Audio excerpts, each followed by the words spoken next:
Boa noite. É, a gente vai começar agora um encontro extra do grupo permanente de discussão sobre esportes eletrônicos, games e direito, para fechar o ano com chave de ouro, falando sobre apostas online e gambling. Vamos contar com a presença do Fernando Gibim. Obrigada, Fernando, por aceitar o convite. É uma honra ter você aqui com a gente. O Fernando tem licenciatura em Física, Engenharia Elétrica, é CEO aí acho que principalmente da Orion, né? Da E Orion. Da Orion, exato. da Orion, se desenvolvem games, né? Sim, isso mesmo. A gente desenvolve jogos já desde 2007. Eu trabalho no setor. E aí a empresa Orion, ela é mais recente. Ela tem aí desde 2012 em diante, né? Ela passou por algumas fases até chegar onde a gente está hoje em dia. Ótimo. A gente conta com a sua experiência para discutir o tema, uma vasta experiência, né? Não é só da Orion, você não está aí só da Orion agora, é uma experiência de anos no mercado. A sua contribuição vai ser muito importante para a gente, até porque quando a gente discute esportes, né, e games, a gente também está discutindo as apostas e o desenvolvimento de games.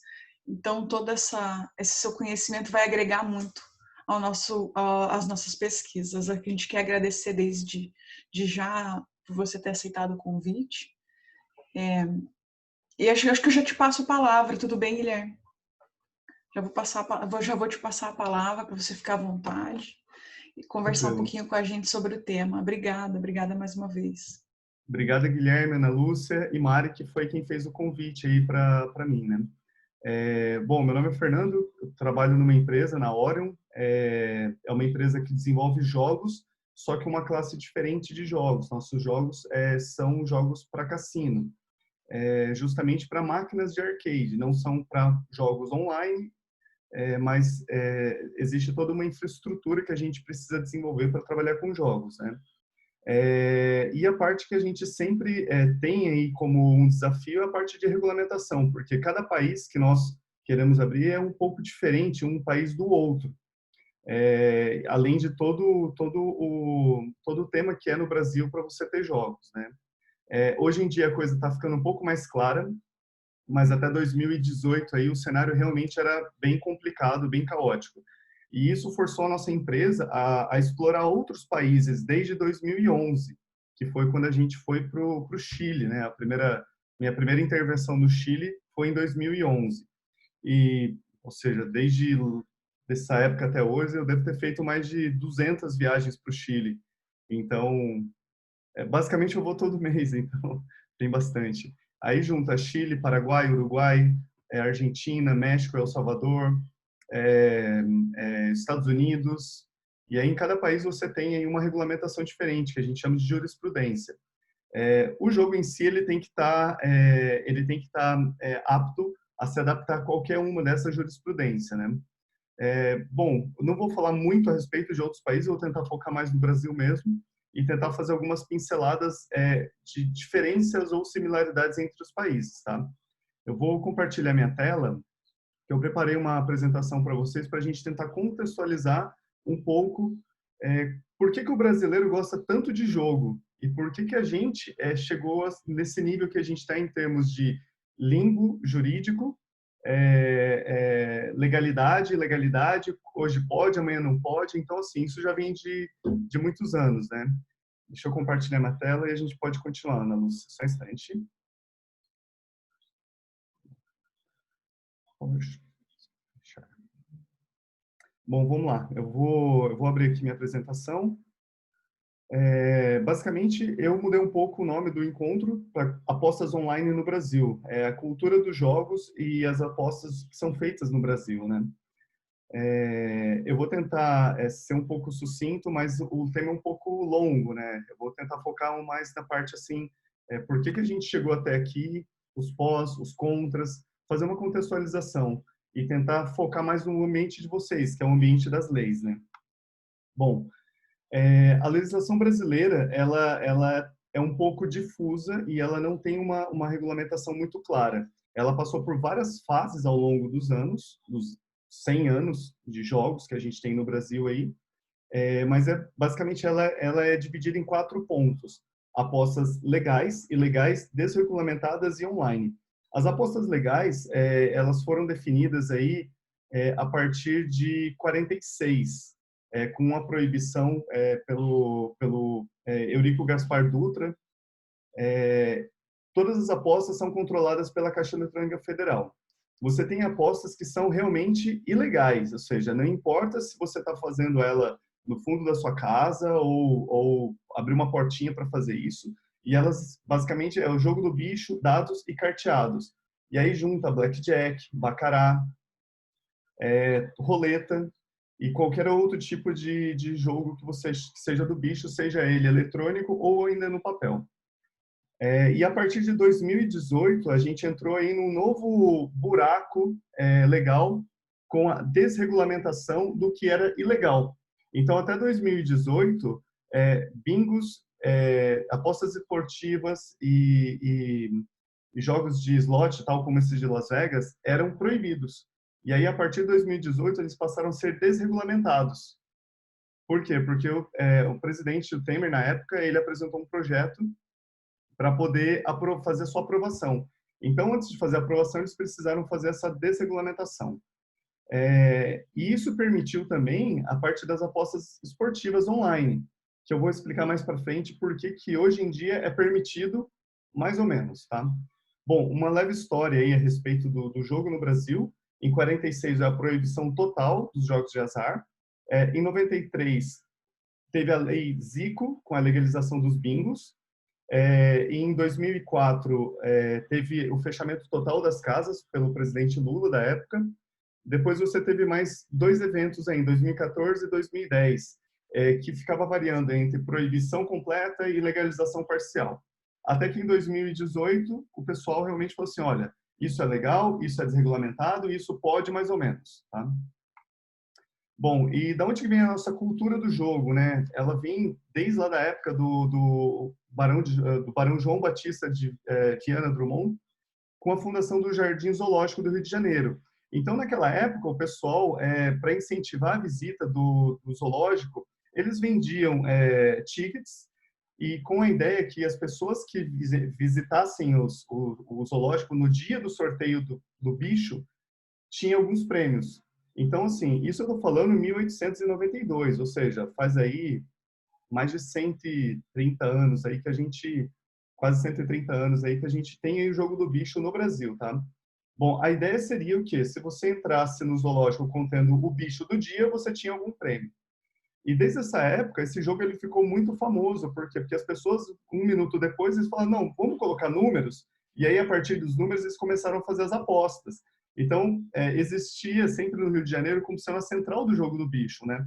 E isso para o Brasil é uma coisa assim cultural. Não é uma coisa que alguém inventou, beleza, vamos fazer jogo do bicho. Não, isso estou falando coisa da década do século XIX, né? Bom, com isso e com o advento aí do Las Vegas, bingo, carteado, até 1941 era permitido cassinos no Brasil. E o Brasil chegou a ter uma quantidade enorme de cassinos, né? E aí, a partir dessa lei de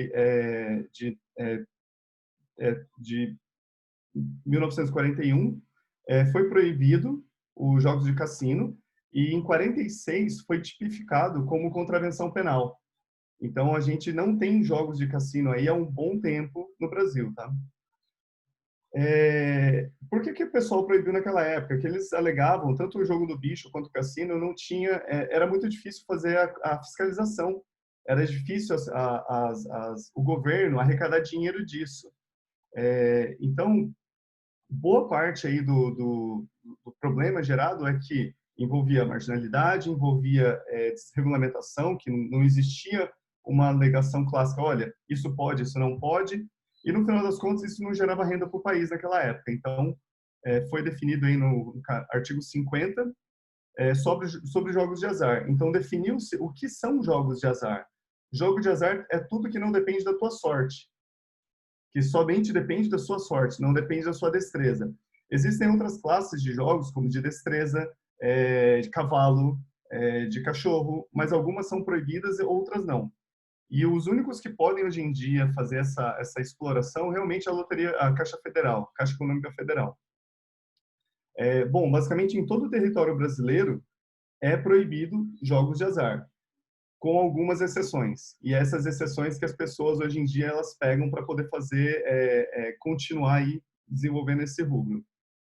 Bom, é estimado aí que em 1960 tinha aproximadamente 70 cassinos no Brasil. Desculpa, em 46 haviam aproximadamente 70 cassinos e cerca de 1% da população brasileira em 1960 trabalhava com alguma coisa vinculada ao jogo do bicho ou aos jogos ilegais daquela época, né?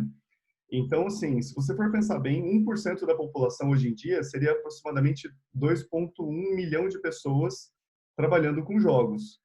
É uma quantidade alta de pessoas, ou seja, e isso porque não estava regulamentado, né? Era proibido. Bom, eu vou tocar um vídeo aqui que ele conta um pouco da história. Esse vídeo é legal, ele bem tem um enredo bom e ele mostra as opiniões positivas e contrárias num cenário mais recente, tá?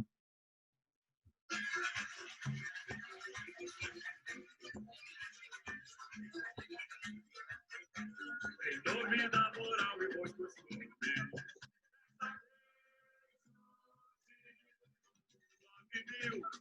9.215, fechando os cassinos no Brasil. Jogar jogos de azar. Quando os empregados do olho da rua, mas a jogatina continua. Logo que o Getúlio saiu em 46, uma das primeiras medidas que o Dutra tomou foi proibir o jogo, pressionado pelo ministro da Justiça dele, o Carlos Luz, mineiro por um acaso. Até havia um boato que a esposa do Dutra pressionou, que ela era ligada ao cardeal lá do Rio na época.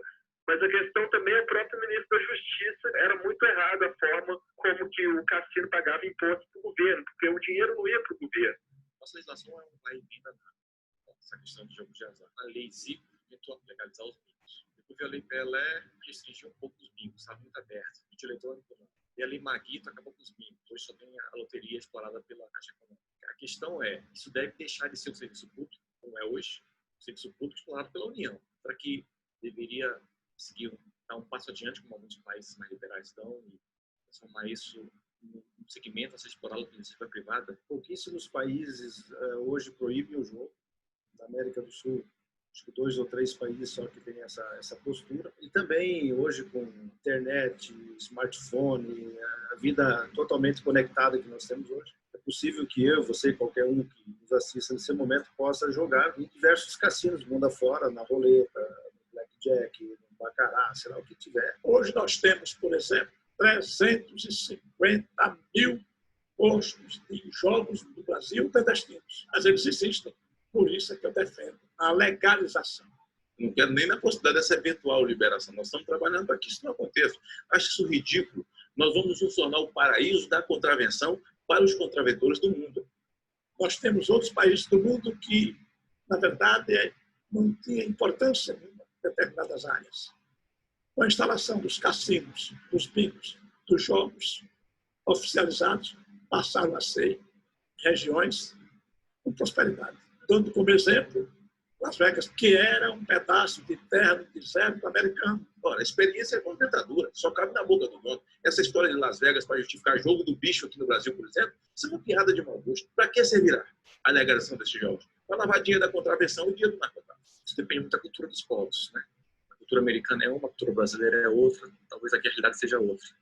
Então, é difícil fazer esse tipo de comparação quando envolvemos culturas bem diferentes. Não há por que mais ter essa barreira no país se aqueles que querem jogar e gostam de jogar, façam isso fora, sem deixar nenhum tipo de emprego e sem gerar um centavo de divisas para o país. Então, a proposta da legalização dos jogos é nesse sentido, de podermos arrecadar, né, uma quantidade significativa de recursos para a União e que ela possa usar esses recursos na saúde, na educação, na segurança pública, aonde for determinado pelo projeto. Essa história de que tem que arrecadar para poder tapar o buraco do país, tapar esse rombo que aí fizeram, nós precisamos tomar medidas contra quem fez o rombo. Bom, dá para vocês terem uma ideia aí qual foi a história, né, um pouco a respeito desde o passado até o presente. Então, como que a gente chegou até aqui, né, com alguns pós e contras. E vamos tentar discutir um pouco isso a respeito, né. A partir de 93, com a Lei Zico, basicamente se permitiu a exploração dos bingos. Então, assim, eu participei um pouco disso, eu peguei um pouco dessa fase, o finalzinho dela, os últimos 3 anos, que foi quando eu me mudei de Londrina para São Paulo para trabalhar numa empresa que fazia o desenvolvimento. Então, a gente comprava alguns equipamentos da Espanha e outra parte dos sistemas eram desenvolvidos aqui em São Paulo, né? Isso estou falando aí 2006, 2007 até 2009 aproximadamente, né? O que acabou acontecendo foi que virou um ambiente de confraternização. As pessoas iam lá, tal como existia aqui em Londrina, no Catuaí, no Bingo Quintino, o pessoal ia lá para comer, o pessoal ia lá para se divertir. Então, assim, existe essa parte que fala assim, olha, basicamente a pessoa vira ludópata. Sim, existe, como vira drogado, como vira alcoólatra, como qualquer outro vício quando não é tratado. Porque eu acho que, na minha opinião, isso é particular meu, vale muito mais a motivação que te leva a ter aquele vício do que realmente o meio que você foi inserido, né? Então, isso daí com a Lei Zico, você conseguia ter esse tipo de aval e poderia ter uma casa de bingo em São Paulo, Londrina, onde quer que seja. Eu lembro que não existia muito a cobrança. Naquela época, os sistemas eram muito arcaicos, então não existia uma forma de você fazer a cobrança disso. E é por isso que em 98 veio a Lei Pelé, e a Lei Pelé ela restringiu muito a quantidade de máquinas que poderiam ser utilizadas nos locais, definia algumas porcentagens para ser paga para o esporte, para isso. Então, ou seja, como no vídeo ele fala que ele deu uma restringida, e realmente ele restringiu bastante. Já não se liberava mais novas licenças e permissões para você abrir novas casas. Então, mais ou menos, o pessoal estava conseguindo controlar dessa maneira, tá? Bom, e aí em 2000 foi promulgada essa lei, a 9.981, que é a Lei Maguito, que revogou todos os artigos da Lei Pelé. Então, basicamente, com uma diferença aí de 2 anos, ora você pode e ora você não pode. Imagina para um cara que nem lá do Bingo Imperatriz, que eu cheguei a conhecer o Bingo, o pessoal investiu cerca de 5 milhões de reais para construir o Bingo. Então, nas principais avenidas lá. Então, imagina o prejuízo que um empresário desse teve com esse tipo de ação, né? Teve lucro? Com certeza, deve ter muito lucro, mas não incentiva o empresário brasileiro a fazer qualquer tipo de desenvolvimento, tá? Bom, e aí em 2001 foi revogado a Lei Manguito e a exploração da atividade de bingo para ser definida como atividade econômica em sentido estrita, lícita e sem regulamentação legal. Ou seja, acabou de estragar tudo, né? Porque um fala que pode, outro fala que não pode, e aí um ano depois, olha, não pode, mas também não sei explicar por que não pode.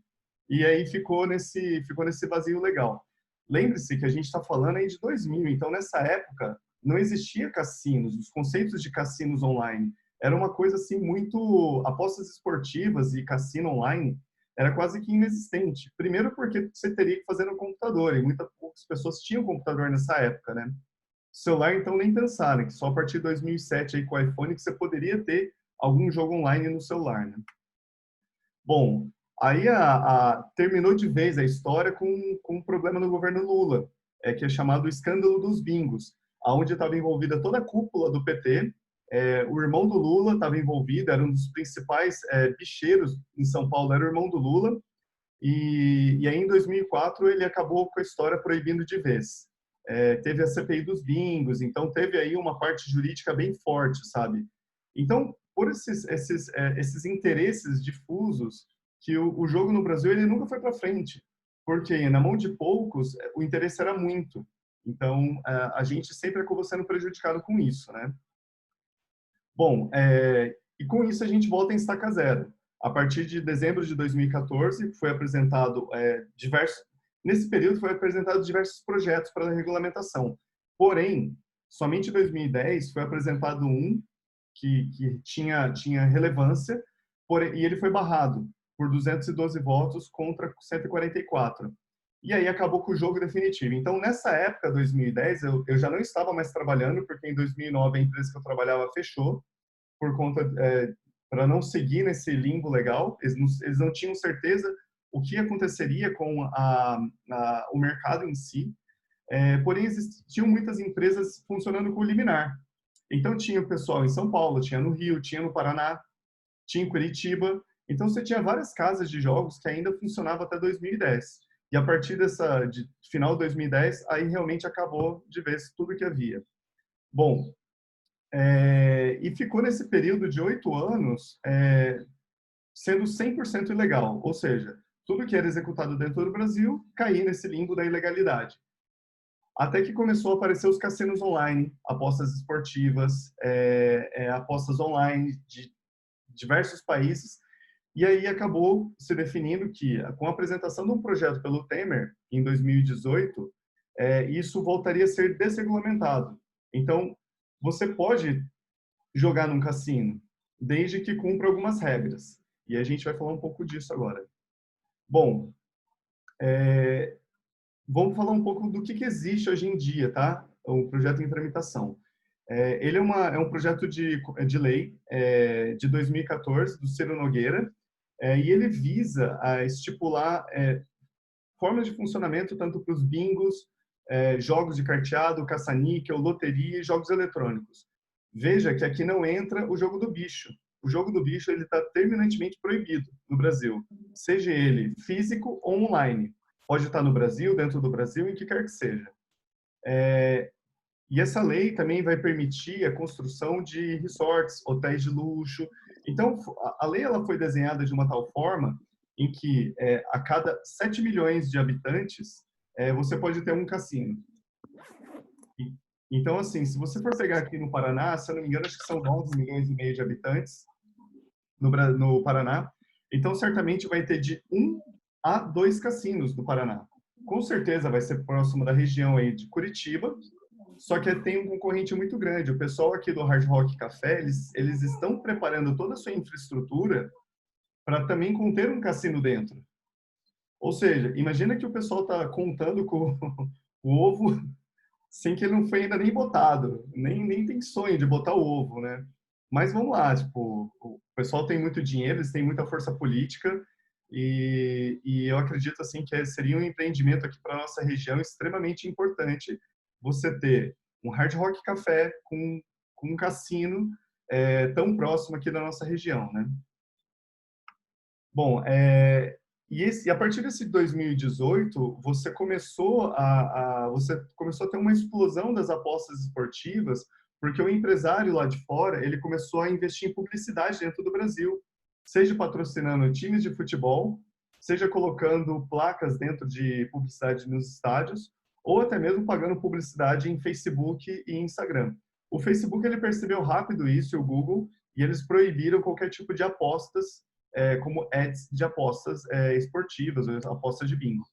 E aí o pessoal criou uma nova classe de jogos, que seriam jogos sociais. É igual, mas diferente. No que sentido? As empresas te atraem dando jogos de azar de graça. Depois que você já tem o teu cadastro, eles começam a te direcionar publicidade para que você vá para o pago. Então, ou seja, é uma forma de atrair o jogador para você jogar online. Bom, no Brasil, o jogo online ele é ilegal. Porém, fora do Brasil não é. Eu vou dar mais ou menos um exemplo, assim, bem clássico. Vamos dizer que a gente vai numa livraria e seja proibido comprar um livro, adquirir um livro aqui no Brasil. Aí você procura na Amazon, vê que esse livro ele tem no Paraguai ou nos Estados Unidos. Você faz a compra desse livro fora do Brasil. Como o seu dinheiro ele não foi depositado a uma empresa brasileira, ele foi depositado a uma empresa em Curaçao, essa compra é legal, ela é lícita. Então, assim, ninguém falou que é proibido ler o livro, mas é proibido adquirir o livro. A partir do momento que você é proibido de adquirir o livro aqui no Brasil e adquire fora do Brasil, você não está cometendo nenhum ato ilícito. Então, essa pequena brecha proporcionou com que houvesse uma explosão aí dos jogos online no Brasil. Então, você junta toda a nossa cultura de jogo, a vontade das pessoas de quererem jogar, querer ter a sua diversão, porque assim, quando nós pensamos em quem é o público-alvo das apostas online é um público mais jovem, correto? Porém, não é um público que mais investe. O público que mais investe é o pessoal da terceira idade. E esse pessoal, ele tem bastante dinheiro para poder fazer esse tipo de aporte. Então, assim, isso foi um prato cheio para esse pessoal, dono de cassinos fora do Brasil. Eu monto um cassino, registro em Curaçao, registro nas Bahamas, registro no Uruguai, tão próximo aqui, faço publicidade no Brasil, porque isso não é proibido, e passo a ter o meu site legal funcionando, tá? Bom, então, com isso, se você analisar o artigo 50 da Constituição, qualquer site brasileiro que ofereça aposta está correndo um crime. Você pode notar que nenhum dos sites que você vê aqui no Brasil termina com .com.br. Então, também isso ou seja, tudo é feito para sair desse problema legal. Okay? Bom, qual que seria aí o futuro da legalização no Brasil? Como eu disse, existem vários projetos em tramitação. Em 2018, o Temer ele apresentou um novo projeto de lei, não mais um substitutivo, mas agora sim um projeto de lei, realmente regulamentando. Eu li esse projeto e eu vi ele um pouco fantasioso ainda, comparando com o que a gente tem em outros países, tá? O pessoal está querendo seguir o modelo do Reino Unido e da Itália. Eu posso te dizer, o modelo do Reino Unido, ele não é um modelo onde o governo ele tem 100% de controle em relação do que é jogado na máquina. Ele é uma mescla entre o que seria algo offline e algo online. Se você pegar outros países como o Peru, que o Peru, se considerar o PIB, o desenvolvimento, tudo no Peru, ele está abaixo do Brasil, mas ele tem um modelo muito bom. No Peru, você não põe uma máquina sem estar regulamentada. Então, para você colocar uma máquina hoje em dia no Peru, nossa empresa, eu tenho que passar por um processo de certificação que a gente está mais ou menos prevendo que vai demorar 1 ano para que a nossa máquina possa operar no Peru. Então, esse tipo de modelo, onde o governo ele tem 100% do controle das máquinas, é um modelo que existe nos Estados Unidos, existe no Chile, existe no Panamá, existe no Peru, mas não existe no Reino Unido. E na Itália, eu não conheço exatamente como é o sistema do pessoal. Como eu disse, seriam aproximadamente 30 casas no Brasil, porque é restrito a 7 milhões de habitantes. E o custo é um pouco salgado aí para os empresários, né? Então, para você começar o seu pedido de licença, você tem que colocar 3 milhões de aporte para isso, ou seja, não reembolsável. Além disso, você tem que manter outros 6 milhões em valor de aposta. Ou seja, se alguém ganhar um prêmio, você tem que ter dinheiro em caixa para cobrir essas apostas. A tributação está em torno entre 7% e 9% em relação ao bruto, ou seja, um 100% que entra na máquina, você precisa aí direcionar uma boa parcela para o governo. Esse de 7% a 9%, ele ainda tem as suas subdivisões. Então, um tanto vai para o Estado, outro tanto vai para o governo, para o município, outro tanto vai para as entidades desportivas. Então, você tem aí um certo subdivisão desse valor de imposto. Esse valor não iria direto para o governo, tá?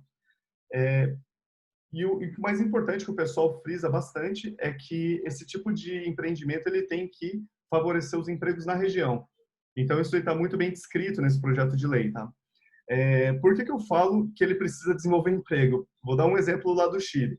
No Chile, antigamente os chineses, eles gostam de vendas. Então, eles sempre gostaram de vendas. Eles importam muitas coisas e abrem suas lojas de venda. Quando o chinês no Chile descobriu o jogo, ele basicamente migrou todo a sua força laboral, que era vendas, para trabalhar nos cassinos. Então, hoje, no Chile, você tem locais com 200, 300 máquinas de jogos que são operados exclusivamente por chineses e somente com trabalhadores chineses. Então, eu te pergunto, qual é o benefício que você está trazendo para a sociedade? Então, ou seja, o chinês ele tem dinheiro para investir nesse tipo de negócio. E uma vez que ele descobriu que é vantajoso, gera muito mais dinheiro do que fazer uma venda, não tem problema com importação, não tem nada. Ou seja, ele abre, trabalha e fecha.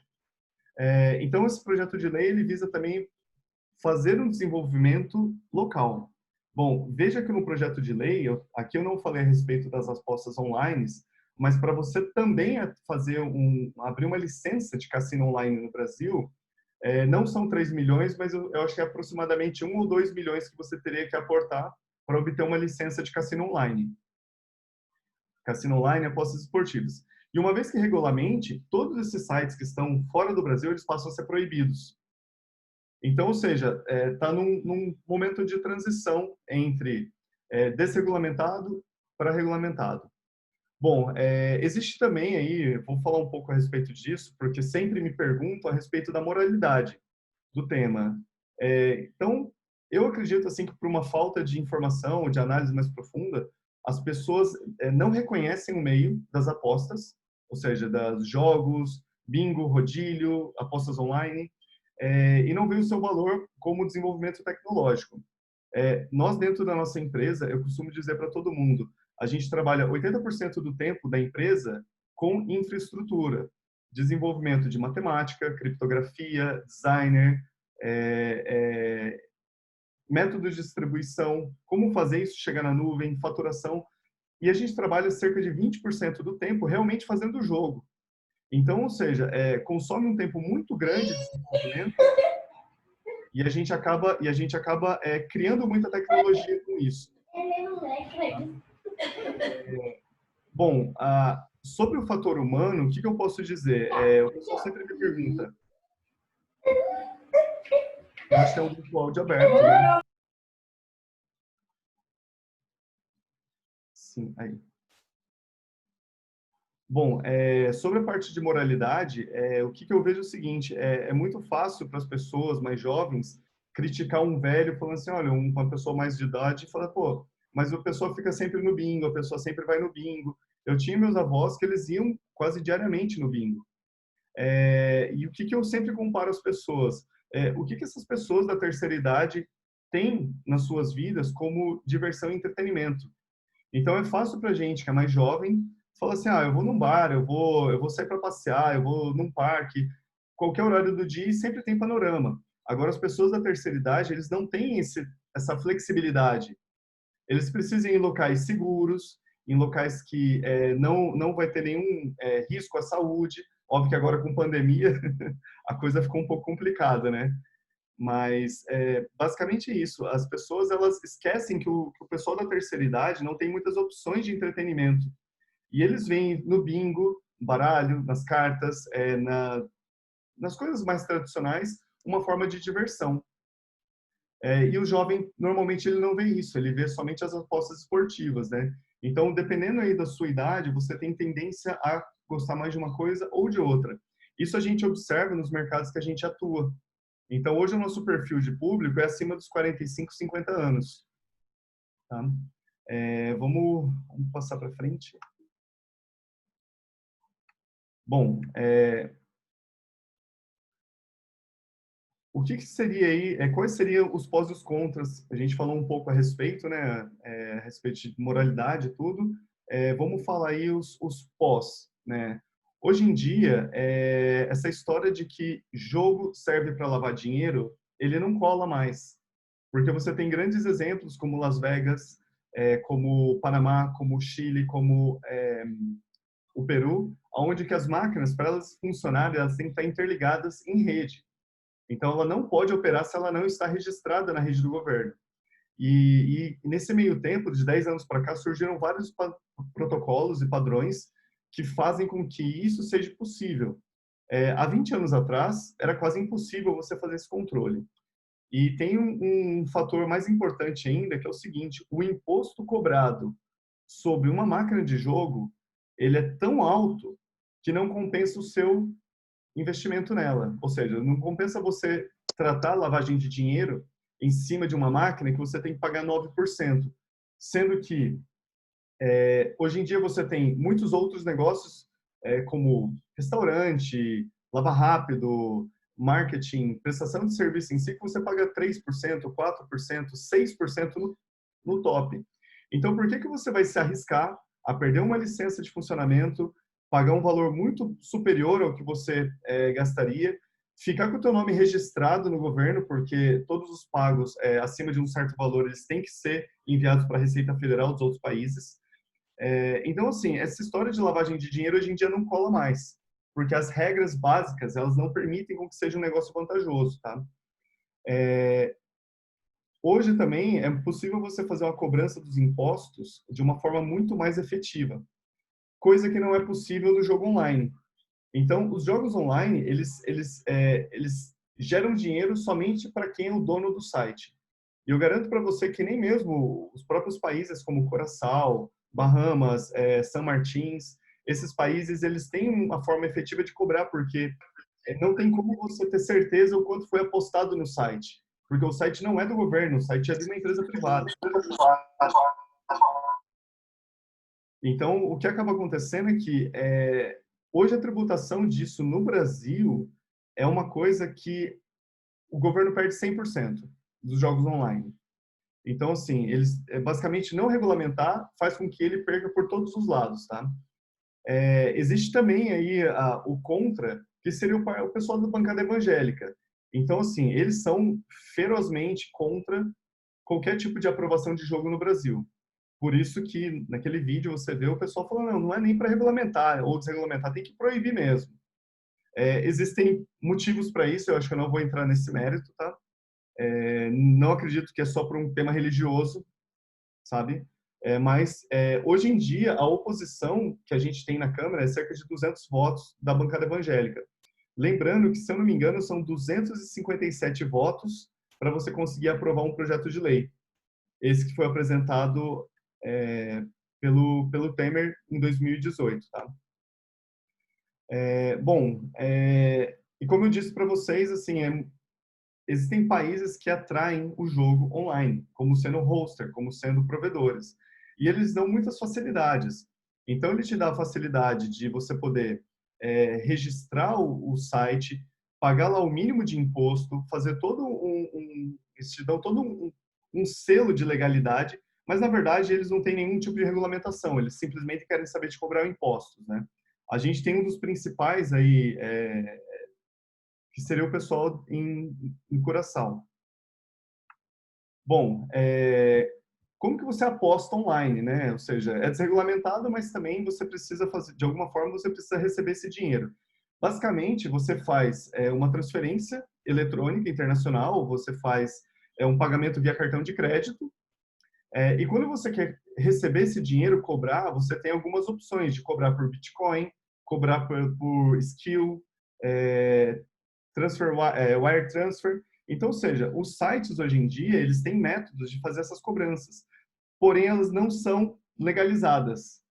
Então, se você receber grana na sua conta no Brasil hoje em dia, esse dinheiro, ele não é legalizado. Você não tem como comprovar a origem desse dinheiro, tá? Porém, o pessoal trabalha livremente porque está desregulamentado. Não tem uma regulamentação específica que trata do tema.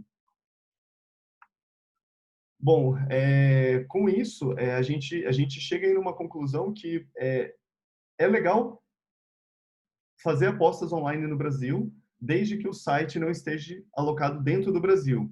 Então, se o servidor está em qualquer um desses países que eu mencionei, ele não é considerado ilegal, independente se é ou não jogos de azar. Bom, a gente chega aí vou terminando a apresentação e abrindo para dúvidas, mas basicamente o tema é controverso e ainda necessita muito entendimento a respeito. Eu acredito que nesse governo do Bolsonaro, talvez a gente avance alguma coisa, tanto na parte dos jogos online quanto na parte do cassino físico, mas eu não acredito que vai existir uma aprovação muito rápida para isso. E nesse meio tempo a gente tem que continuar trabalhando como dá, com outros países, abrindo novos mercados.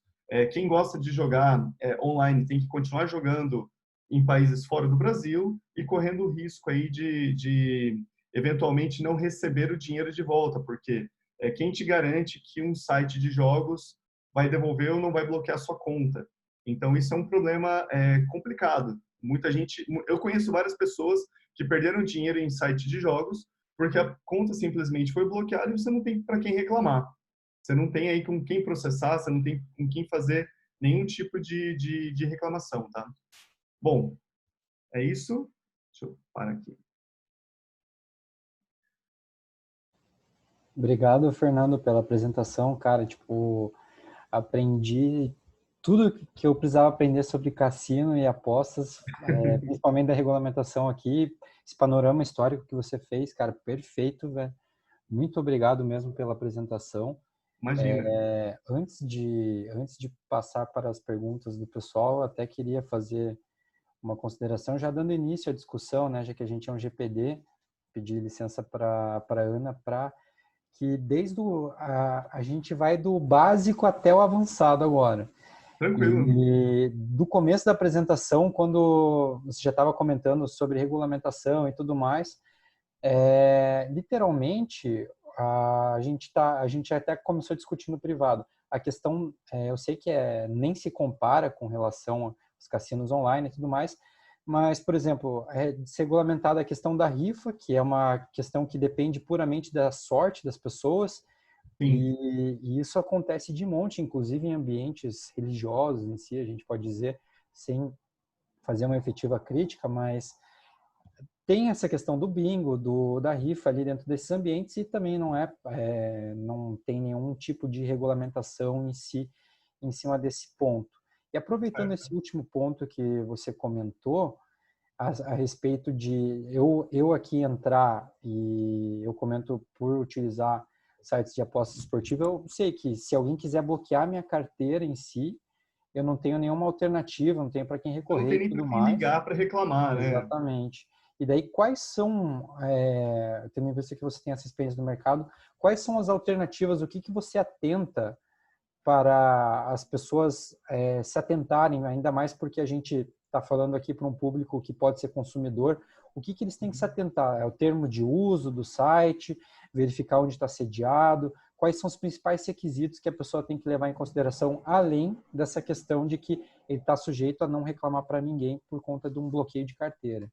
Eu acredito assim que a indicação vale muito a pena. Então, você ter algum amigo que já trabalha com algum site há anos, isso vale muito a pena, tá? Outra coisa é procurar nos canais legais como o Reclame Aqui. Apesar de não ser efetivo a reclamação, ela pode ser publicada, entende? Então, com isso, você consegue ter uma ideia a respeito de se o site ele é autêntico ou não. Bom, basicamente esses sites eles são autênticos porque para você ter a Visa, um cartão de crédito funcionando, a empresa ela passa por muitas homologações fora do Brasil, né? Então, assim, uma vez eu estava estudando a respeito de como abrir um cassino online em Curaçao, você tem que mandar um monte de documentação, abrir uma empresa, depositar uma certa quantidade de dinheiro em caixa, e aí você passa a ter disponibilidade de conexão de API junto com a Visa. Mas isso não garante que o site não vai quebrar, isso não garante que o site é uma fraude, em algum momento a pessoa vai pegar e desaparecer com seu dinheiro. Então, assim, é tentar realmente procurar sites de referência. Aquele, sei lá, Bet365, que são sites que são muito populares. Você ficar tentando achar sites novos, porque a cada dia deve aparecer um site novo aí ou seja, ver a data na qual a fundação do site também é uma coisa bem importante, porque cassinos que foram fundados há 1 ano, 6 meses, eu não colocaria meu dinheiro. E nunca deixar muito dinheiro, ou seja, não vai fazer aposta de 2 mil, 3 mil, 4 mil dólares. Eu acho que assim, dinheiro bom é dinheiro no bolso, né? Quer colocar dinheiro para apostar, sabe que aquilo ali tem um risco. Bom, basicamente é isso que eu vejo. Entendi. Tenho outras perguntas também, mas eu acho que eu priorizar todo mundo que queira falar, né? Então, passar a palavra para a Ana, os outros colegas que queiram questionar. Não sei se tem mais alguém, porque a gente vai começar, eu tenho um monte de coisa também aqui que eu fui anotando. A gente começa e não para, né, Guilherme? Não sei se tem mais alguém aí que quer. Mari, quer falar? Não? Quero. Então vai lá. Gente, eu tô num lugar meio barulhento, mas eu tô prestando atenção porque eu tô de fone, tá? Ô, Fer, deixa eu te perguntar. Quais são os países que você vê que tem mais entrada, assim, nesse sentido, para esses jogos de cassino, enfim, quais são os países mais receptivos que você consegue visualizar? Só pra gente ter uma noção de panorama mundial mesmo. Basicamente, aqui na América Latina, são todos, menos Venezuela, por motivos claros, né, que o pessoal na Venezuela, e o Brasil. Todos os outros países, o jogo em si é regulamentado. E aí na Europa, você tem alguns países que não são regulamentados, mas são proibidos também. Mas vamos falar aqui da América Latina, Estados Unidos e Canadá. Todos os países é permitido. Alguns com umas limitações maiores, outras menores, porém todos são permitidos. A dificuldade para a gente colocar o nosso sistema nesses países é estudar a regulamentação de cada país. Então, conforme eu vá para o Uruguai, é uma regulamentação, conforme eu vá para o Chile, é uma outra regulamentação, e cada país desse, eu preciso obter um selo por algum fabricante de software falando que o nosso sistema passou pelas provas deles. A gente fez a nossa certificação para o México, basicamente foram 2 anos adaptando o que a gente tinha no passado, que era para o mercado chileno não regulamentado, para um mercado regulamentado no México. Então, ou seja, essa adaptação para a gente custou 2 anos de desenvolvimento. E é pesado essa conta, ou seja, imagina que quando eu falo para o pessoal que a gente é de Londrina, no Paraná, o pessoal olha com uma cara feia e fala assim, mas tem jogo em Londrina? Tem jogo no Brasil? Eu falo, olha, tem. A gente representa isso, essa parcela mínima da população, né?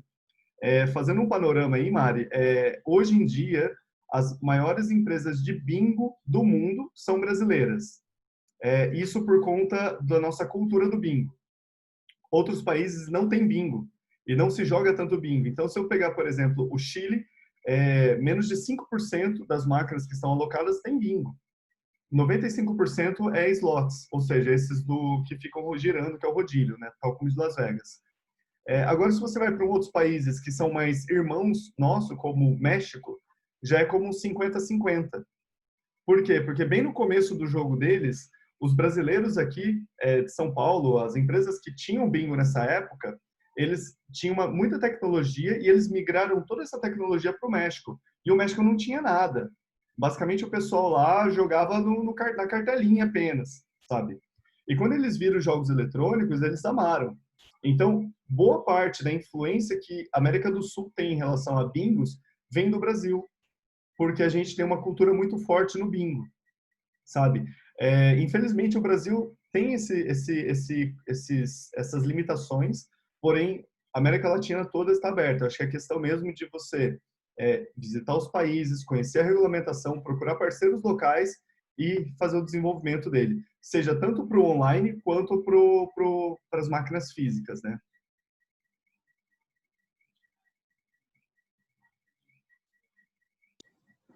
Eu acho que a gente pode aproveitar na pergunta do Cleverson Isso. aqui, feita no chat. Então, Fernando, até para quem está nos acompanhando pela transmissão e não consegue ver o chat, o Cleverson perguntou a respeito do poker. Uma curiosidade, quem joga poker online, como realiza o ingresso dos valores ganhos em campeonato no Brasil?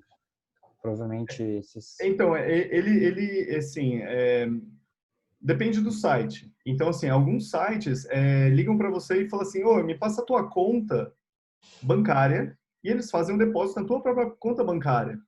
Então, assim, se você é uma pessoa que trabalha, não sei, como funcionário público e tem seus ingressos controlados, você paga imposto de renda na fonte, como que você justifica que alguém depositou R$5.000 na sua conta de um site de poker? Porque vai sair no nome de uma pessoa física, eu garanto para você. Outras opções é você ter aqueles cartões de débito, como o Net Dealer, sabe? Ou o Skills. Então, são cartões de débito internacional que eles mandam para você na sua casa para você gastar esse dinheiro.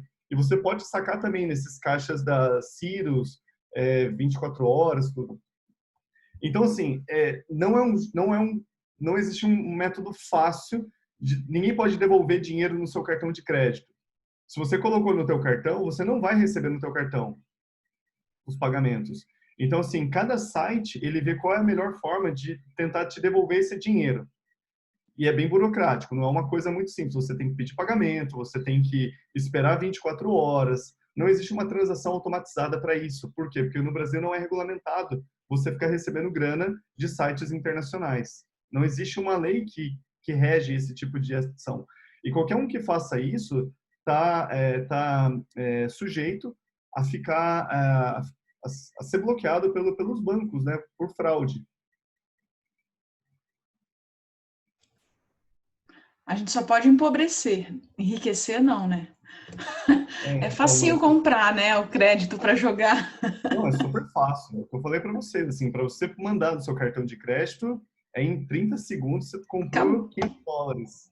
É clicar em confirmar, já está feito. Às vezes, Ana Lúcia, é tão complicado você pegar o seu dinheiro de volta que chega a dar preguiça e você pega e fala assim, pô, deixa lá que amanhã eu jogo mais um pouquinho. Então, qual que é a tendência? A tendência é que você nunca saque nenhum dinheiro. Só usa para manter. Isso, só pela emoção de você jogar com dinheiro de verdade. Porque, assim, a gente já fez esse experimento colocando a mesma máquina para pessoas jogando brincando e jogando de verdade. As pessoas que jogam brincando, elas perdem o interesse muito rápido. Não importa qual é o jogo. Agora, quando você joga valendo seu próprio dinheiro, parece que aquilo ali te estimula de uma forma sem precedentes, assim. Você fica vibrado em quero ganhar da máquina, sabe? Jogar brincando não te dá essa ilusão. A menos que você esteja num torneio, porque daí você está disputando com outras pessoas. E é por isso que o poker em si, hoje em dia aqui em Londrina, acho que tem pelo menos de 3 a 4 casas de poker legalizadas em Londrina. Só que você não joga por aposta, você joga por torneio. Então, assim, tem essa diferença, tá? Falando em jogar e essa sensação de interesse ou desinteresse, eu li que tem alguns experimentos em neurociência, né, que demonstram que uma quase vitória ela funciona no cérebro de um apostador como uma vitória, né? E as máquinas têm sido desenvolvidas nesse sentido, para fazer algumas sequências e quantidades de vitórias e quantidades maiores de quase vitórias. E até em algum sentido, em algum aspecto, o envolvimento dos sentidos, colocar um som quando está quase vindo a vitória, um parecido com a vitória, coisas que estimulem. Eu vi até que as próprias raspadinhas, que aqui no Brasil a gente pode, que é a mesma coisa. Você abre 4 e não abriu a quinta. Então, assim, olha quase a sensação de vitória. Nossa, faltou só um. Faltou só um. Assim, isso é a motivação para comprar mais uma raspadinha, porque você fala, pô, amanhã eu vou ganhar, né? Então, assim, a mesma lógica, né? Quem inicializou todo esse processo de estudo dos jogos foi um cara chamado Skinning, acho que é Skinning. E uma das coisas que ele conseguiu levantar foi exatamente isso que você mencionou. O ato de quase vitória é o que motiva as pessoas.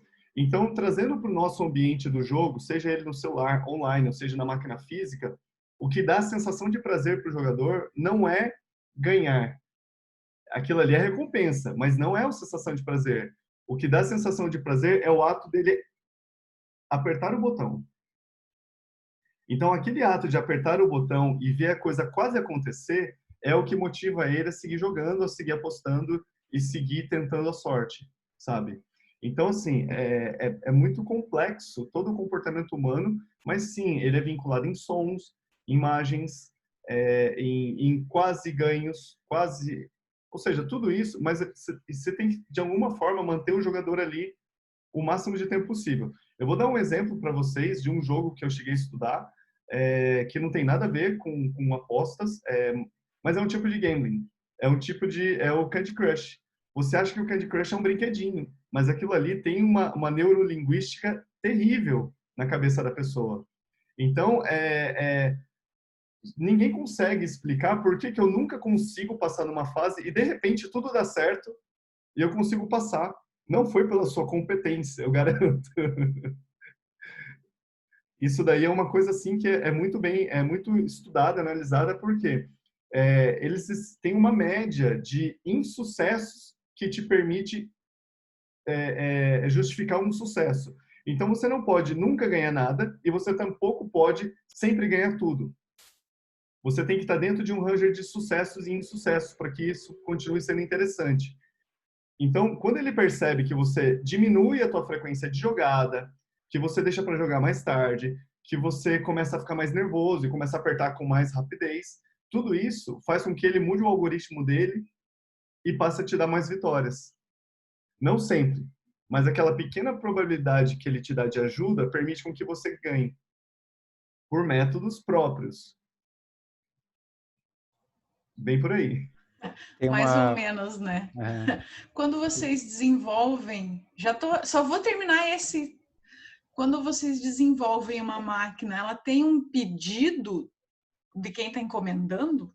Uma porcentagem? Claro que você não vai dizer assim, a Ana Lúcia vai ganhar na terceira vez. Não, eu imagino que não dê para fazer isso. Mas não pode e não deve por dois motivos. Primeiro que alguns países, como no México, isso é regulamentado. Então, se você tem qualquer tipo de contador ali dentro, isso daí não passa nos testes. Só que assim... não pode contar quantas vezes eu estou jogando? Não, a máquina em si ela tem que ser 100% randômica. Tá. Ok? Só que assim, agora voltando para a parte de engenharia... Você não pode criar um ciclo de máquina na qual permita o jogador perceber que aquilo ali é previsível. Então, quanto mais você tenta fazer com que o comportamento da sua máquina seja tanto online quanto físico, ok? A regra é a mesma. Você não pode tentar criar métricas para ajustar o comportamento da sua máquina, porque o jogador vai perceber. E eles percebem. Ou seja, uma máquina que realmente funciona bem e agrada os jogadores e dá lucro, ela precisa ser 100% aleatória. Se tiver qualquer tendência nela, o jogador percebe. E assim, e se ela for aleatória para eu ganhar muito, não dá prejuízo? Não tem esse risco? Tem um risco? Então, existe, com certeza, se ela é mal feita. Por quê? Porque pela estatística, a estatística é uma coisa perfeita, sabe? Você tem estatística para tudo nessa vida, você tem a estatística do 80-20, você tem diversas regras que permeiam todo o ambiente da matemática, mas a estatística é uma coisa assim, ela é perfeita quando ela é bem desenhada, ou seja, uma vez que você estipulou que o lucro da máquina é 2-3% e você fez 1 milhão de simulações, aquilo ali vai bater os 2-3%. Ah, entendi. Então, o pedido, por exemplo, de quem encomenda a máquina para você é trabalhar na probabilidade, dentro dessa porcentagem. Não precisa pedir isso, porque isso já é um standard de mercado. Ah, entendi. Sabe?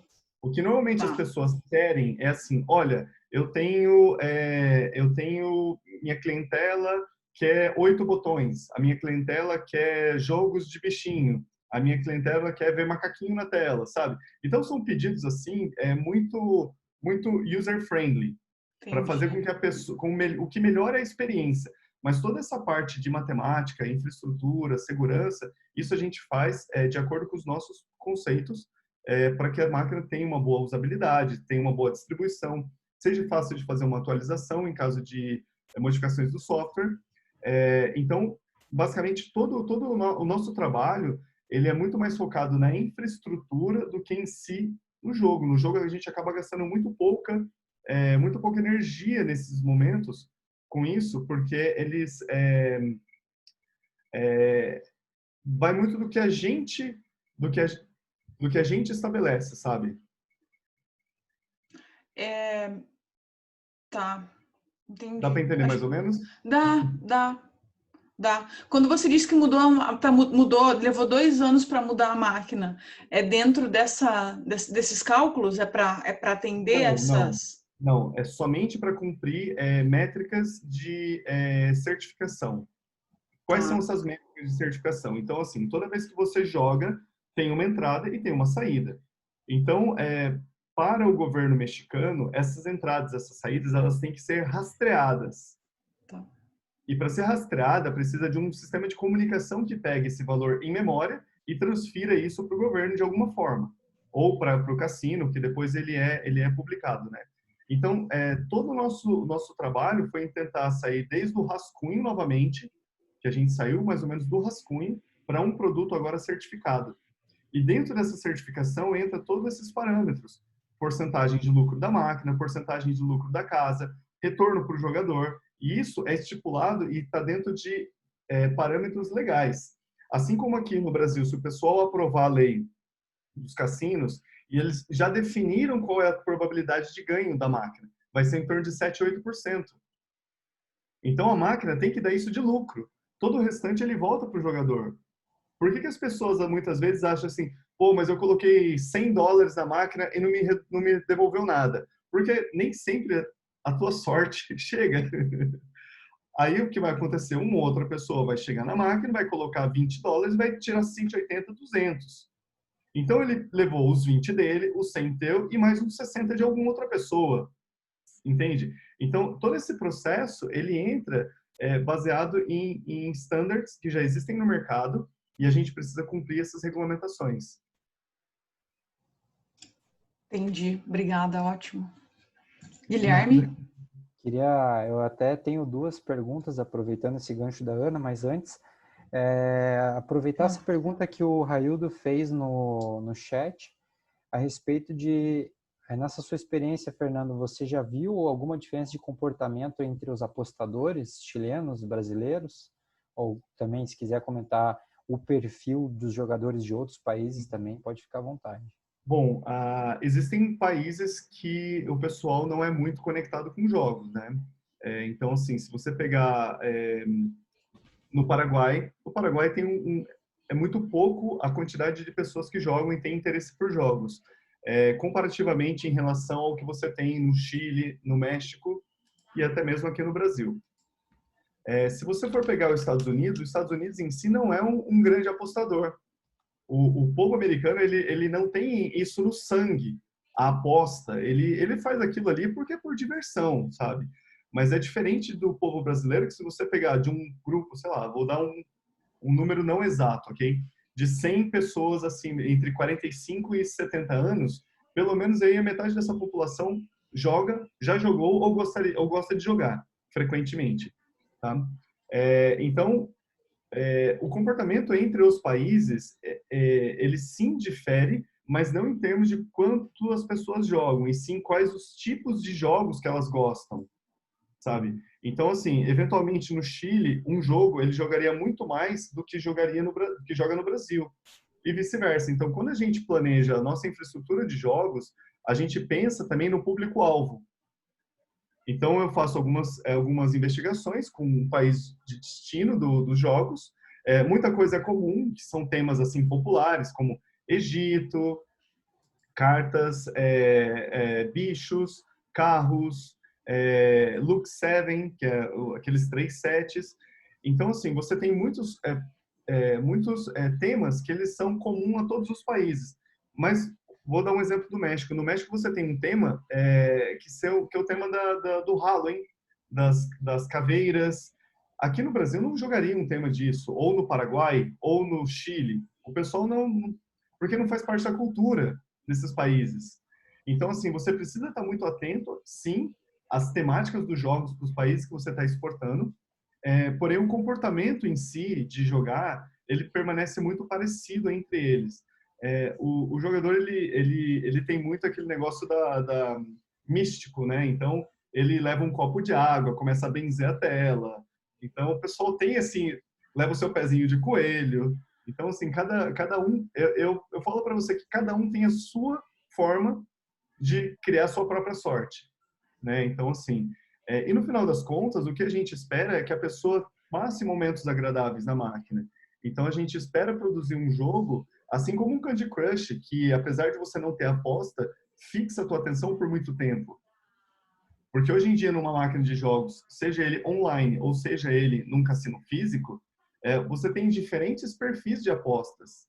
Na mesma máquina, você pode jogar com muito pouco dinheiro e permanecer horas, ou você pode jogar numa aposta muito alta e consumir $1.000 em questão de minutos.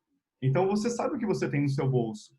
E aí, os jogadores, eles acabam, assim, adaptando o seu padrão de comportamento às temáticas dos jogos, o tanto de tempo que ele quer ficar no local. São outras métricas, assim, né?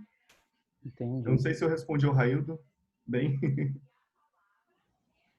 Eu vou aproveitar então já para, levando em consideração o que você também trouxe, que algumas máquinas, eu não sei se são provavelmente devem ser as máquinas físicas, que têm que estar conectadas ali e tudo mais.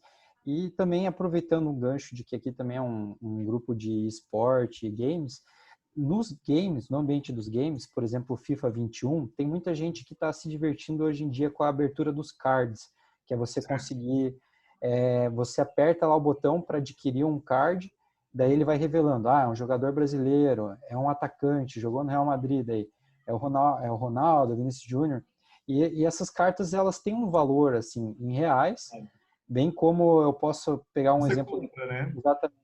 Eu posso ter um exemplo que é do Counter-Strike também, que muita gente gosta das skins, que são bens imateriais ali dentro do jogo, que eu compro uma caixa e por um valor de R$14, eu abro essa caixa e tiro na sorte um bem que pode valer desde centavos até milhares de reais. Então, isso também é uma aposta que, apesar de eu estar jogando e o servidor do jogo não ser exatamente no Brasil e tudo mais, quem desenvolveu fica fora. Então, gostaria de saber se já foi consultado alguma vez para montar, não precisa ser para dentro, não precisa ser no ambiente in-game, pode ser um cassino mesmo, mas online, assim. E se tem alguma coisa relacionada a boas práticas, que os algoritmos têm que ser auditáveis, o que tem que se atentar para que tenha uma transparência nessas máquinas que são exclusivamente online em si. Então, esse é um tema muito complicado, Guilherme, porque basicamente cada um faz o que quer com o seu próprio jogo online. Não existe uma regulamentação, não existe parâmetros. Eu acho que assim, os donos de cassino, como eu conheço alguns cassinos online, eles tentam manter o lucro. Basicamente é isso. Então, mas não existe nenhum compromisso com nenhum órgão governamental que fale o seguinte: eu garanto que a minha máquina do Halloween vai te devolver 95%. Não garante isso. Porque ele está num ambiente 100% controlado por eles. Então, se amanhã ou depois ele quiser falar assim, olha, estou precisando pagar uma conta aqui de fim de ano, chegou Natal, vamos comer um peru bem gordo, vou apertar todas as máquinas e, basicamente, ele não paga nada para ninguém. Ele não tem nenhum tipo de obrigação legal para isso, sabe? Então, assim, existe, e ele pode até mesmo extrapolar os parâmetros que a gente é obrigado a cumprir. Então, hoje em dia, no México, o nosso parâmetro lá varia de, sei lá, 86% até 96%, ok? De RTP. Quem está online não tem essa regra. Uhum. O cara pode entrar no banco de dados, no sistema, e mudar isso daí e falar assim, olha, mesmo você jogando algo que você acha que você vai ganhar, que nem um blackjack, um baccarat, ou um poker online com uma máquina virtual, o cara pode falar assim, eu sei qual é a sua carta. Você jogando poker com um robô. Então, o robô sempre ganha se ele quiser. Porque ele sabe qual é a sua carta. Ele sabe qual é a tua aposta. Então, não tem como você ter 100% de certeza que aquilo ali é uma aposta justa. Ok? Porque muitos países, muitos não, quase 100% dos países, permitem que você jogue online. Os Estados Unidos não é permitido o jogo online. É proibido o jogo online.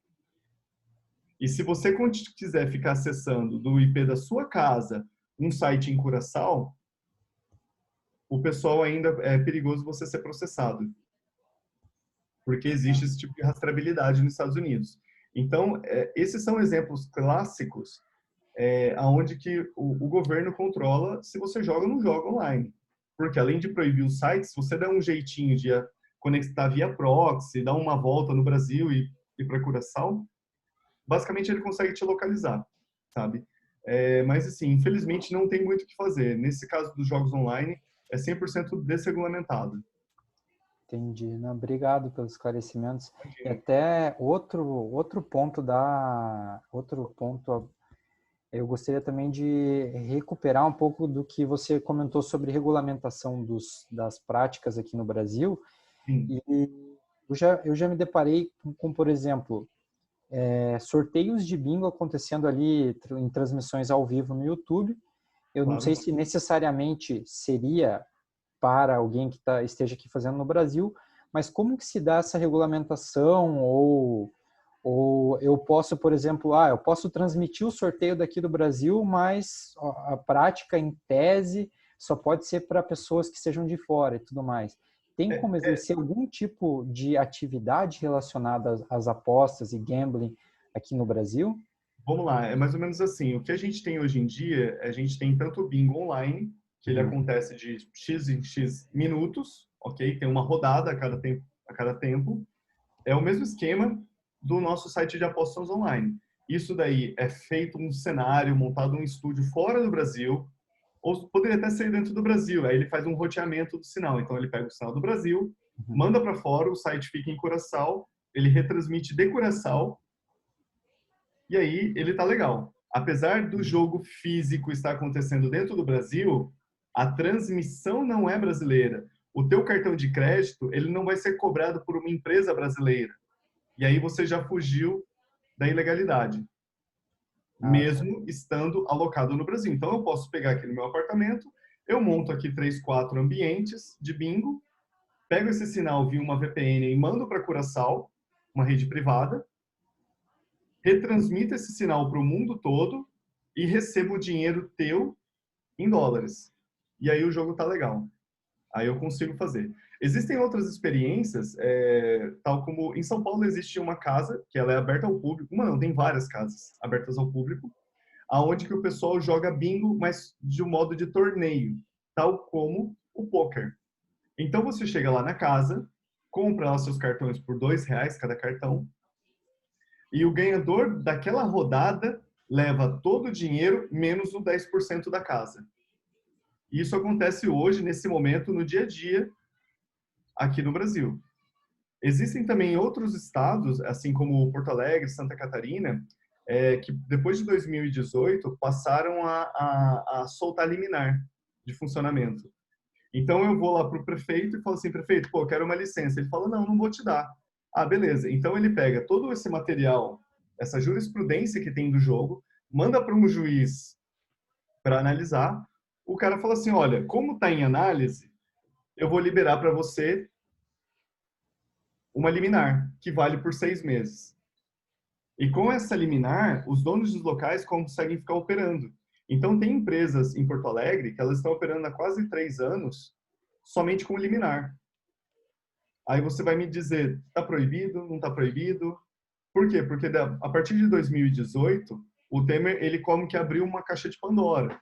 Ou seja, apesar do tema não estar aprovado, ele também não está regulamentado e nem proibido. Então ele fica nessa guerra entre o poder judiciário, que libera os alvarás como chama? As liminares, e você tem o Ministério Público que caça as liminares. Então você fica aí nessa briga, no meio disso ficam os empresários tentando funcionar. Então, assim, é complicado, viu? É complicadíssimo. Eu vi aqui a pergunta do Cleverson. Ele perguntou, Fernando, o fato de ter publicidade de grandes empresas dentro de games, daí eu não sei se exatamente seriam publicidades, por exemplo, da Sporting Bet, ou se seriam de empresas mesmo, Claro. favorece a legalização dos jogos online, daí aposta e tudo mais. Não, eu acho assim, a motivação para você aprovar ou não aprovar, ele está muito mais voltado à igreja evangélica, que faz um lobby gigante na proibição do jogo. Agora eu vou dar uma opinião minha, tá? Assim, qual que é o nosso público-alvo? É o pessoal da terceira idade. acima dos 35, 45, 50 anos, de 45 em diante, o pessoal já que está numa fase, na boa fase. E por um acaso, esse mesmo público é o público que mais frequenta as igrejas. Então, a partir do momento em que as pessoas param de frequentar um ambiente para frequentar outro ambiente, que te dá comida, te dá bebida, tem uma menina bonita lá para ficar conversando contigo, boa atenção, eles te dão tudo que você não tem na sua casa. Então, assim, eu tive a sorte, quando a minha avó estava viva, de conseguir visitar ela uma vez por semana, todos os domingos. Mas e o que ela fazia o resto da semana? Eu não acompanhava a rotina dela. Então, ela tinha que se virar. E o que ela fazia? Ela ia jogar no bingo lá em Cambé, ela ia jogar no bingo da igreja. Então, assim, nesse ponto em que a gente esquece um pouco o nosso público-alvo e passa a ver só a partir de negócio. Entende? Então, assim, quem está legislando está vendo isso como um negócio, não como entretenimento, como diversão para as pessoas.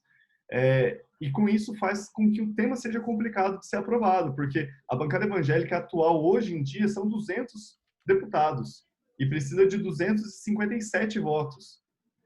Então, assim, aí você tem lá o Bolsonaro com o Flávio Bolsonaro tentando, de alguma forma, articular para que isso gere mais divisas para o país. Porque, assim, se você for pensar bem, existe um país, uma província da China, Macau, que até uns 15 anos atrás era um povoado. Hoje, Macau é considerado uma das cidades mais avançadas, assim, em termos de capital, de recursos, de toda a Ásia.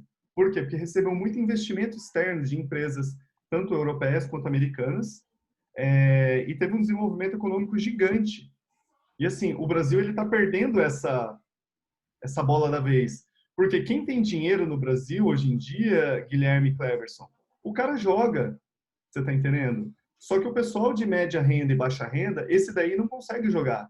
Esse daí tem que ficar se esmerando pela ilegalidade, jogando o jogo do bicho, tentando frequentar locais ilegais, porque eles não conseguem ter o mesmo nível de atenção que alguém que tem muito dinheiro consegue. Então, a gente tem exemplos de mães de governadores aqui do Paraná que pegava jatinho, isso saiu no jornal, tá? Se procurar, encontra. Pegava o jatinho do governo para ir jogar no Paraguai, ali em Cidade do Leste.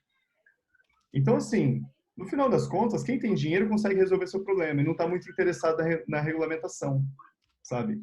E, assim, eles querem que você continue gastando o seu dinheiro no que eles desejam. Você não, como se você não tivesse a liberdade de escolher o que você faz com o seu dinheiro. E para o pessoal da terceira idade, isso aí é uma coisa bem impactante, sabe? Ainda mais agora com esse negócio de Covid, né? Imagina, o pessoal em casa, sendo tanto a parte de apostas esportivas, aposta esportiva ou jogos online, quanto a parte física, né? Perfeito. Ana, você tem alguma consideração aí? Você quer fazer mais pergunta? Não, eu vou deixar para vocês, porque... O Fernando... Então, o Fernando fez uma pergunta, deixa eu ler aqui, porque eu já ia falar, eu ia fazer uma pergunta relacionada à blockchain, até pensei em chamar o Fernando aí para ver o que ele tinha para falar sobre isso. O Fernando Lopes, tá? Certo. Sobre a segurança dos jogos online, gostaria de saber se o Fernando já utiliza ou está acompanhando o desenvolvimento de jogos com blockchain. E daí eu vou emendar na pergunta dele, que era o que eu já queria entrar no assunto da blockchain mesmo. Com relação a essa segurança que ela dá, né, as transações, para as transações, né? Eu tenho uma total rastreabilidade. Então, será que não é uma saída? Não é uma saída para que a gente legalize e prove, sei lá, uma demanda para o governo de que, de repente, vai fazer... Não sei se você falou, é tudo em rede lá e o governo sabe no México a entrada e a saída. É em blockchain ou não é ainda? Ou não, dá para ser, é possível? Tá.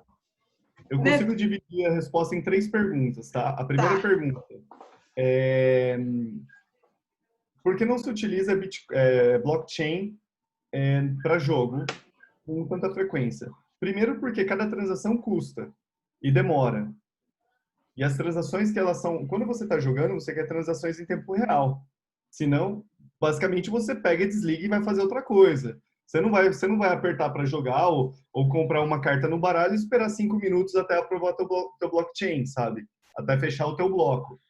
Então, assim, basicamente, a transação, ela seria um método extremamente seguro para uma coisa que não requer tanta segurança, tá? O método de criptografia HTTPS, ele é mais do que suficiente para fazer uma encriptação ponto a ponto. Ou seja, desde o celular da pessoa até o servidor, você fazendo uma encriptação ponto a ponto, assim como o WhatsApp faz nas conversas telefônicas, tá ótimo, ok? A segunda parte seria você poder utilizar o Bitcoin para transações financeiras de compra e cobrança dos sites online. Isso sim é feito com muita frequência, tá? Isso já é quase que um standard você poder ter uma grana no teu Bitcoin, na tua carteira, e poder ficar mandando para os sites para cobrar. Tem também uma cobrança de uma taxa pequenininha, que é inerente ao Bitcoin, mas ele é possível. Qual é o problema disso? É transformar a tua grana Bitcoin em dinheiro real. Aí você é obrigado a passar por cambistas. O que são cambistas? São pessoas na internet, Mercado Livre, no OLX, qualquer um que compra seus bitcoins e te dá dinheiro. Então, quando ele faz isso, ele deprecia como em 20% do teu dinheiro. Se você tinha lá, sei lá, 0,1 bitcoin, que dá $1.500, e vai tentar vender isso, não vão pagar mais do que $1.200. Isso considerando que ele vai te pagar um bom real e você vai sair aí com uns 10 mil reais por aí, sabe? Então, o que você perde de dinheiro na transação e nas conversões é muito alta, que não compensa você ficar transformando o seu Bitcoin em dinheiro físico, tá? Por último, todo o processo de transação de informações das máquinas de jogos para o cassino e do cassino para o governo, elas são... Da máquina de jogo para o cassino, ela não é encriptada, ok? Isso é um standard já de mercado, é uma comunicação serial, então uma comunicação de baixa velocidade, e essa comunicação permite com que o cassino faça diversas consultas à máquina de jogo para saber quem está sentado ali naquela máquina, quanto dinheiro a pessoa tem, se ela jogou, se não jogou, se ela ganhou ou não ganhou, porque essas informações elas precisam ser armazenadas em banco de dados. Aí sim, no servidor local do cassino. E esse servidor sim tem a sua criptografia da porta para dentro. Ok? O processo de comunicação com as máquinas de jogos ela não é encriptada. Não precisa, porque supostamente você está num ambiente controlado. Um ambiente vigilado, controlado e seguro. Assim, ou seja, você não vai ver um hacker dentro de um cassino com um computador espetado na rede dos caras. O pessoal tira você de lá em 30 segundos, né? Então, não vai existir isso. Tá? A parte de comunicação do servidor host dos cassinos para o governo, isso sim é encriptado. E essa comunicação é segura e tem compliance em cima disso, ok? Então, dá para dividir o que você perguntou em 3 partes. Assim, não compensa na parte das transações com Bitcoin, porque mesmo que sejam smart contracts, sabe? Então, assim, não tem sentido você esperar 5 minutos para realizar uma transação. A parte do Bitcoin, você fazer a carga e descarga de dinheiro, ela custa muito por conta do câmbio que você tem que pagar e sobre a comunicação dentro dos cassinos, que isso sim é encriptado. Mas, assim, existem diversos tipos de criptografia. Você não precisa usar a cereja do bolo para fazer uma coisa que não tem muito problema de segurança, sabe? É baixo risco. Então, você acaba usando o poder de processamento de acordo com o que você quer proteger. E, nesse caso, como é um ambiente controlado, você não tem tanto problema com isso. Nesse ponto, eu fico muito interessado de ver esse seu posicionamento, porque, a exemplo do Fernando, eu também sou entusiasta e estudo de diversas formas o mercado em si, que está aparelhado na blockchain. E com esse ponto que o Fernando destacou no chat, eu também concordo que, com relação à transparência em si, de fato, você tem essa questão da vantagem, mas o que eu acrescentaria nesse ponto envolvendo a blockchain e o mercado de apostas é que, por exemplo, ele ainda tem que se solidificar como ele não é, vamos dizer que não tem um lastro em si. Ele também quer se transformar, por exemplo, ter uma token própria em si, que possa ter um valor em Bitcoin, que possa ser pareado em dólar também. E para isso, obviamente, precisa de toda essa construção com o pessoal investindo e tudo mais. Daí, exemplo disso, a gente tem a questão dos cassinos online da DICE e da Fanfare, que já utilizam esse tipo de tecnologia para transmitir essa questão da transparência e tudo mais. E daí, em termos de apostas esportivas, a gente tem a Biterium e a bitbook.ag, em que você pode apostar tanto em Bitcoin como em dinheiro, mas o principal ponto desse tipo de mercado é que você tem que adquirir a token deles para que você invista, e daí isso consiga fomentar depois você investir com Bitcoin, apostar com Bitcoin, apostar com dólar. Então, não é somente a questão da aplicação da tecnologia, na minha opinião. Nesse caso, você também tem de transformar um ecossistema, dar uma nova linguagem em si para esse tipo de mercado. Você envolve a questão de ter uma economia disruptiva, né? E que não fique somente centralizada nessas questões referentes a moeda do dólar, o nosso real. Então, é uma outra concepção de mercado. Por isso que eu acho que apesar de já ter, ainda vai demorar um pouco para solidificar a questão da Bitcoin nas apostas. Eu acredito que o Brasil vai regulamentar o Bitcoin antes do que isso, viu? Porque você pega outros países, que nem os Estados Unidos, já tem muitos projetos lá de lei para poder regulamentar o Bitcoin e ele ser controlado pelo Banco Central norte-americano. Então, assim, qualquer um que compre Bitcoin ou queira vender Bitcoin vai ter que prestar contas para o governo. Ou seja, basicamente cai nessa problemática de você utilizar a tecnologia a teu favor, porém o governo querer cuidar da sua vida e falar assim, olha, o que você está fazendo com o seu dinheiro? Perdeu o propósito da moeda. Você perdeu o propósito da moeda, basicamente é isso, né? Sim. Mas, Fernando, eu queria agradecer a sua participação. Eu não sei se mais alguém tem alguma pergunta a fazer. Deixar o espaço para suas considerações finais. Novamente, obrigado. A Mari estava me contando que você estava viajando, tem essa questão de estar no Chile, atendeu a gente de madrugada ali para montar a apresentação, então, ainda mais por ser um convite tão em cima da hora em si, mas conseguir encaixar esse ano. Obrigado mesmo pela participação, a gente fica à disposição sempre aí para debater desse tema que eu acredito que a gente ainda vai ter muito pedra no caminho ali para debater. Não, tranquilo. Eu agradeço aí, Guilherme, Ana Lúcia e Mari, pelo convite. Eu queria agradecer o espaço. Assim, nunca me ocorreu a falar de forma tão aberta a respeito de leis, regulamentação e outros assuntos vinculados ao tema. Algumas informações que eu levantei também eu não sabia, assim, porque apesar da gente trabalhar com isso, a gente trabalha muito na parte de engenharia, né? Como eu disse para você. Hoje, se eu fosse qualificar a nossa empresa, eu qualificaria muito mais a nossa empresa como uma empresa de infraestrutura. A gente desenvolve tecnologia para poder embarcar o nosso jogo dentro e distribuir. Então, assim, de nada serve você fazer um Candy Crush e não ter um iPhone para colocar dentro e distribuir, entende? Então, assim, foi muito interessante aí essa apresentação, foi bem ilustrativo para a gente, me fez pensar em alguns pontos de atuação que a gente tem hoje em dia, né? Como eu disse para vocês, existe um motivo no qual para a gente estar pela América Latina andando. Então, assim, nesses últimos 3 meses eu visitei 4 países. Então, e isso vai continuar por um bom tempo até que o Brasil tenha isso, a regulamentação feita. Eu oro muito pelos nossos deputados, que eles tenham assim a sabedoria de apostar em alguma coisa que faça sentido, queira que realmente isso seja alguma coisa promissor para o país.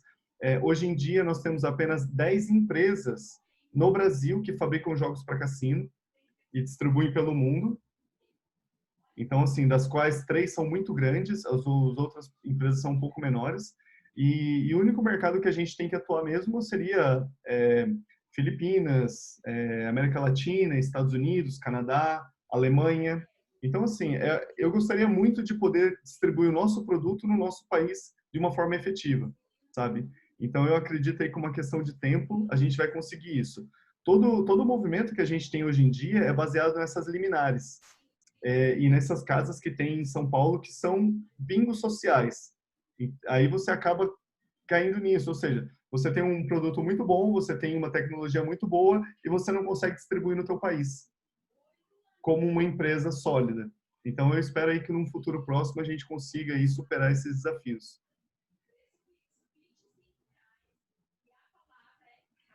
É um tema muito inspirador para a gente estudar, inclusive, dentro da área do direito, porque essa instabilidade vai gerar muita demanda ainda.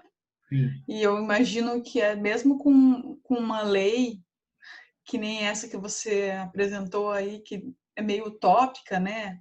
Tem algumas Sim. coisas que talvez não sejam na prática tão... Não vão colaborar com o governo como ele espera na prática. Então, talvez isso também gere alguma demanda depois, algumas alterações posteriores, esse vai e vem aí, né, coloca uma lei em vigor e daqui a pouco ela não dá muito certo porque não atende ao que o governo quer e eles vão mudar. Eliminar. Então, para nós do direito é uma área... Bastante trabalho vocês vão ter, viu? Bastante serviço. É uma área, assim, promissora, inclusive. Com certeza. Eu acho até que a gente pode já te pedir para ficar em stand-by para mais algum evento, porque muito possivelmente a gente vai discutir mais um pouco do tema. Não, combinado. Eu fico aí a postos, atento aos comentários, às novas demandas e até convido quem quiser conhecer a nossa empresa aqui em Londrina, fique à vontade. Estamos de portas abertas Que legal. E é só entrar em contato e a gente marca uma visita. Legal, obrigada. Obrigada pela palestra, foi excelente, muito, muito didática, muito, muito claro, você foi muito claro e trouxe um tema muito, muito interessante, acho que o pessoal todo gostou. Obrigada pela participação, pela palestra, pelos debates, né, assim, por toda essa experiência que você trocou com a gente. Muito obrigada. Agradeço a presença de todos. Agradeço a presença de todos. Obrigada, nossa. Beleza. Então, um abraço para vocês e até o próximo encontro. Obrigada. Pessoal, acessem as redes sociais da OAB, a Comissão de Inovação e Gestão, que a gente vai estar por aí com mais encontros, né, a partir do ano que vem, nesse nível, assim, de debate, para a gente trazer temas importantíssimos para inspirar, né, os advogados a estudarem temas novos, promissores. Obrigada, Fernando. Obrigada, Guilherme, pela parceria de sempre. Obrigada, pessoal, pela presença, pessoal que participou, que está aí com a gente até agora. Obrigada, boa noite. Boa noite, pessoal. Tchau. Até o próximo semestre. Até.